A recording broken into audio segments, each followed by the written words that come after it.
আসসালামু আলাইকুম, সবাইকে অসংখ্য ধন্যবাদ। দুধকুমার নদীতে চলে আসলাম একটা ভিডিও করার উদ্দেশ্যে। অনেক দূর আসলে রাস্তা হেঁটে হেঁটে চলে আসলাম। একটু বড় করে দেখাচ্ছি কুয়াশার কারণে রাস্তা। এই যে ব্রিজ, আমি এখন ব্রিজের দক্ষিণ পশ্চিম কোণারে, যাই হোক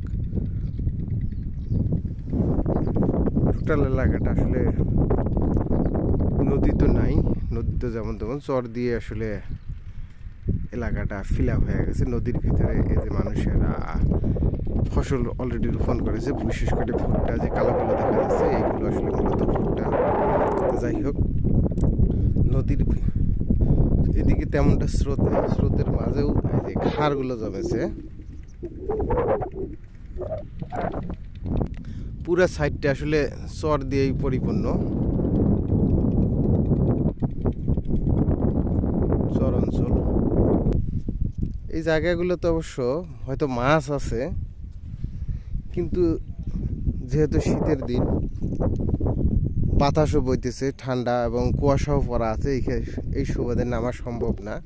তবে আমার ধারণা এই জায়গাগুলোতে মাছ অবশ্যই আছে। তবে জায়গাটা অসাধারণ, খুব সুন্দর, মনোমুগ্ধকর। দেখা যাচ্ছে আসলে পাখিগুলো আসলে খেলা করছে। এদের পাখিগুলোর খেলা খেলা বলতে যেমন তখন ওরা আসলে আহার সংগ্রহ করছে।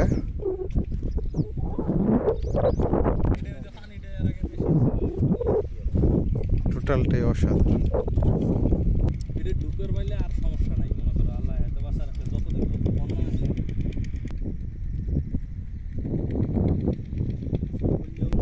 নদী এলাকাটা যেদিকেই যাওয়া যায় সেদিকটাই আসলে অনেক ভালো লাগে।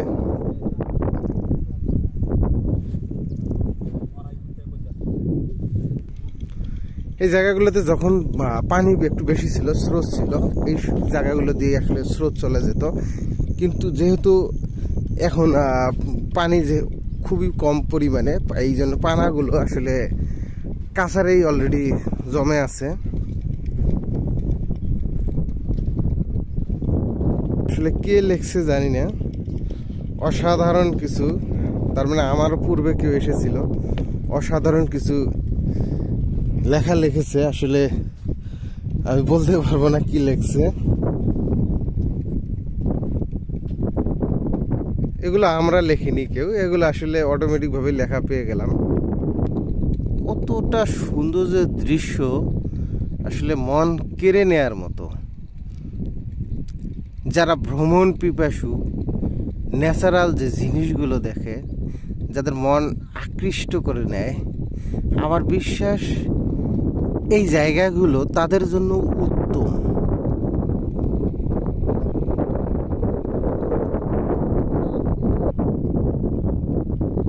অসাধারণ।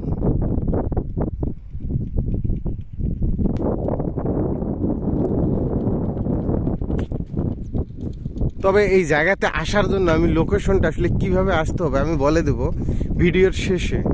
আমি যে জায়গাগুলো দিয়ে হাঁটছি, এখান থেকে নদীর যে কিনারা বা কাছারটা আছে সেটা প্রায় 1 কিলো এদিকে, মানে 1 কিলো আমি ভিতরে এসেছি। আর আমরা যখন ছোট ছিলাম এই জায়গাগুলো দিয়ে আসলে নদী ছিল না, এই জায়গাগুলো দিয়ে বাড়ি ছিল। সেই বাড়িগুলো নদী ভাঙার ফলে এখন নানান, অর্থাৎ অনেক জায়গায় চলে গেছে, এখন আর নেই। আর নদীও আস্তে আস্তে দেখা যাচ্ছে যে অনেকটা দূরেই চলে যাচ্ছে, এদিকে অনেক দূরে চলে যাচ্ছে। আর বিশেষ করে নদীতে পানির আসলে তেমন কোনো স্রোত নেই, বাট গভীরতাও নেই, শুধু চর পড়ে গেছে, পলি পড়ে গেছে, নদী ভরাট হয়ে গেছে, নদীর কোনো গভীরতা নাই। কারণ নদী শাসন না হলে নদীর যে দুই সাইডগুলো আছে, এটা প্রতিনিয়ত বন্যার সিজনে পানি আসার ফলে ভাঙার ফলে আবার এই মাটি বা বালুগুলোই নদীর মাঝে পড়ে যায়, নদী ভরাট হয়ে যাচ্ছে। তা আসলে নদীগুলো যদি শাসন করা হতো, দুই দিক বা দুই সাইডগুলো বাদ দেওয়ার পরে নদীটা যদি একটু খনন করা হতো, অসাধারণ হতো। নদীতে সবসময় পানি থাকতো, স্রোত থাকতো, এবং নদীর যে কিনারাগুলোতে হাজার হাজার একর জমি আছে যেগুলো আসলে এখন আবাদ হয় না, পতিত অবস্থায় পড়ে আছে, সেই জায়গাগুলো আসলে আবাদি হয়ে উঠতো। আমার একটা ধারণা যে এই জমিগুলো যদি আবাদ হয়, চাষাবাদ হয় তাহলে বাংলাদেশে আসলে খাদ্যের কোনো অভাব থাকবে না, খাদ্যের স্বয়ং সম্পূর্ণই থেকে যাবে। যে কথাটি সত্যি, বাংলাদেশে কোথাও থেকে আনতে হবে না। কারণ এই যে দেখেন, শুধু হাজার হাজার বলতে ভুল হবে, লক্ষ লক্ষ একর জায়গা। এই যে যেদিকে দেখা যাচ্ছে শুধু ওই যে উপরে কালো দেখা যাচ্ছে, এগুলো ওই ধারের গাছ।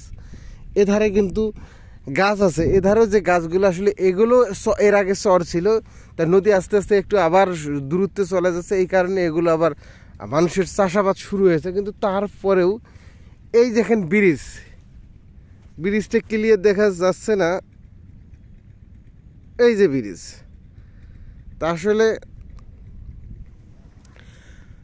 হাজার হাজার একর। যাই হোক, সর্বশেষ করলে যেটা হচ্ছে যে এদিক দিয়ে আসতে গেলে অবশ্যই আপনাকে, আমি যে জায়গায় অবস্থিত এটা ভুরুঙ্গামারি থানা পাইকারছড়া ইউনিয়নে যে নদীটা বয়ে চলেছে দুধকুমোর নদী নামেই পরিচিত, বাট দুধকুমোর নদী।